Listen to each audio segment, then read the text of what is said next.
before I start, there's a lot of things obviously going on in our nation. Today's 9/11, and I'd be remiss if we didn't remember those that lost during that day. It was I remember it vividly. And then here recently, we had a wonderful professor here lose her life, Julie Chanelli, and then yesterday, obviously, with Charlie Kirk's assassination, man, he was a friend of mine. Got to know him well at Liberty, and irregardless of your view on everything, he for me, he modeled what he believed in better than anyone I've ever met. And boy, today it just made me. I shared with the kids and even text my daughters this morning, like, do I model for you that faith is the most important thing to me, family, and then this room. And he did that. He modeled what he believed in, and I hope and pray that my daughters, as imperfect as I am, they see that I've modeled, faith and family and protecting them and providing for them. And that's what I want these young men to get from everything that's going on is, man, find out what you really believe in, and then live in a way that models it. So lot of things that we can talk about today, I know, and we will, but I wanted to be sure and get that said. Questions? I wanted to ask about the white jerseys. Was that played by y'all for a long time? I didn't even know that until yesterday, so I had nothing to do with that.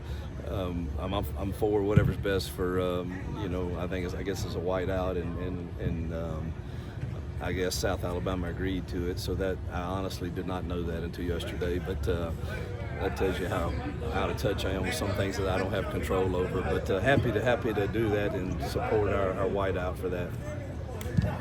Has a final decision been made on tomorrow whether he'll play Saturday? It'll be game time. He's gone through all the non-contact stuff.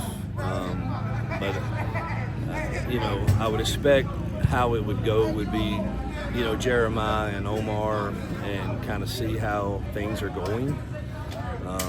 But we'll see how he feels in pregame, how the doctors feel about his strength and his shoulder and stuff, and go from there. I saw Champ out here earlier this week practicing. Is he just what's the timeline looking for him coming back? He's honestly cleared to go. Okay. I don't know that means that's best. He practiced this week, but it's very tentative. You can tell, and I think it'll probably help once he gets his stitches and stuff out. I think he'll feel better, so that'll be he'll be dressed. Not sure exactly how many snaps he'll get. You talked about this a little bit Monday, but turnovers, you've only had one this season. Big improvement over last year, but you've had 6 fumbles, which leads last in the country. How do you kind of balance that out with your team? Yeah, I mean, you just keep preaching ball security and working on it. I don't know another thing. We're fortunate to just have one at this point, and hopefully that continues and the ball bounces our way if we do put it on the ground. But hopefully it's not on the ground as much. Hugh, Auburn's played a lot of in-state schools, at least South Alabama. This is the first time Auburn's played them. Just talk a little bit about playing these in-state schools and kind of what it means for the program. I think it's good for the state and it's good for football. As a coach, you get a little uptight because I've been on the other side coaching a G5 team where there's Liberty at Virginia Tech or some of those type games, and you get excited for those. And I know in South Alabama's a very quality football team for G5 that can scare the heck out of you, but I still think it's the right thing to do for our state and for the game of football.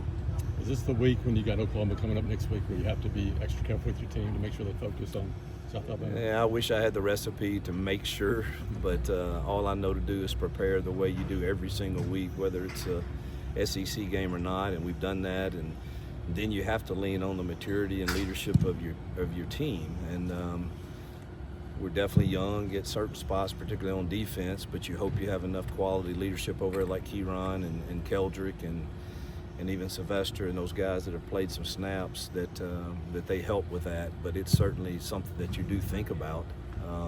But I don't know the recipe to that. But I assure you our coaches have prepared and coached as hard as we have any week to make sure that that doesn't happen. To the question, I was going to say, to the questions that you have about lengthy field goals, how much does that affect your decisions on fourth downs, going forward, punting different? It affects it for sure. But Connor's going to get the nod on the first longer one. We'll see first how Alex. He's always, last week it was 20-yard line. I feel good. This week is 25-yard line, I think, after today. But we'll see how he feels. And then after that, Connor will get a shot on anything longer.